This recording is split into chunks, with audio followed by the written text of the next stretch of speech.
Hi, welcome friends. This is Elizabeth with Wandering Soul Enterprises, here to bring you another reading from Mother, Home, and Heaven. We'll just flip to a random page.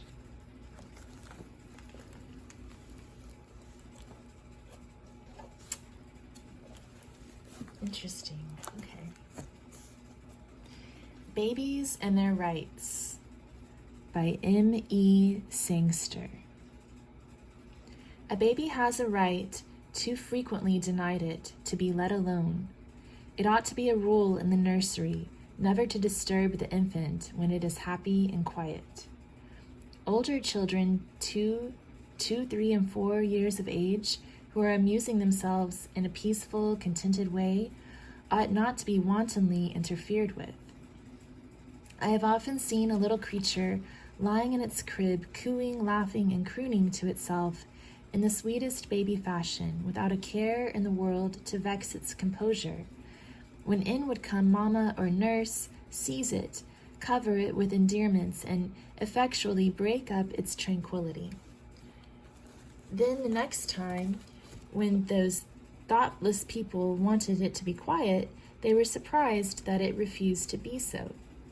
It is habit and training which make little children restless and fretful, rather than natural disposition, in a multitude of cases. A healthy babe, coolly and loosely dressed, judiciously fed, and frequently bathed, will be good and comfortable if it have not too much attention. But when it is liable a dozen times a day to be caught wildly up, bounced and jumped about, smothered with kisses, poked by facetious fingers, and petted till it is thoroughly out of sorts, what can be expected of it? How would fathers and mothers endure the martyrdom to which they allow the babies to be subjected? Another right which every baby has is to its own mother's care and supervision. The mother may not be strong enough to hold her child and carry it about, to go with it on its outings, and to personally attend to all its wants. Very often, it is really better for both mother and child that the strong arms of an able-bodied woman should bear it through its months of helplessness. Still, no matter how apparently worthy of trust a nurse or servant may be, unless she have been tried and proved by long and faithful service and friendship, a babe is too precious to be given unreservedly to her care. The mother herself, or an elder sister or auntie, should hover protectingly near the tiny creature, whose lifelong happiness may depend on the way its babyhood is passed. Who has not seen in the city parks the beautifully dressed infants, darlings evidently of homes of wealth and refinement, left to bear the beams of the sun and stings of gnats and flies, while the nurses gossiped together, oblivious of the flight of time? Mothers are often quick to resent stories of the neglect or cruelty of their employees, and cannot be made to believe that their own children are sufferers, and the children are too young to speak. The lover of little ones can almost always see the subtle difference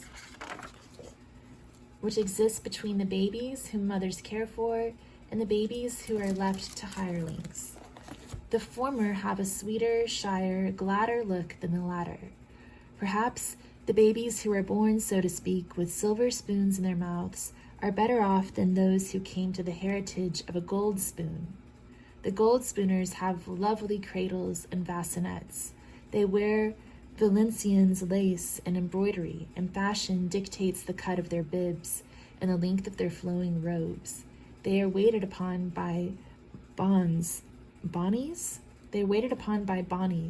in picturesque aprons and caps, and the doctor is sent for whenever they have the colic.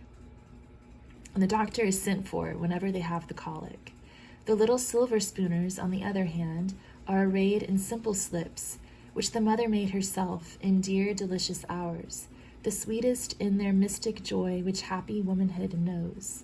They lie on the sofa or on 2 chairs with a pillow placed carefully to hold them, while she sings at her work, spreads the snowy linen on the grass, molds the bread and shells the peas.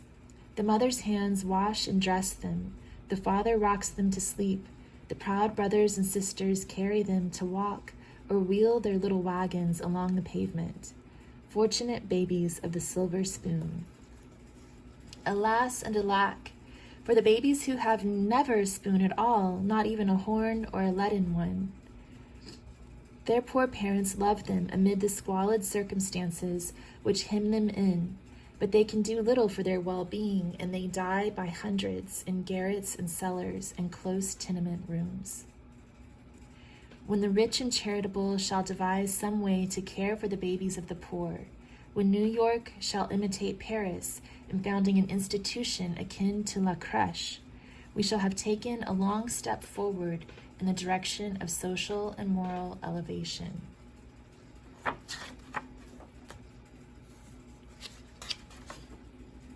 Wow. It's very interesting to see, like, how people thought back then, you know? I'll have to look up La Crèche. What's that all about? All right, well, thank you.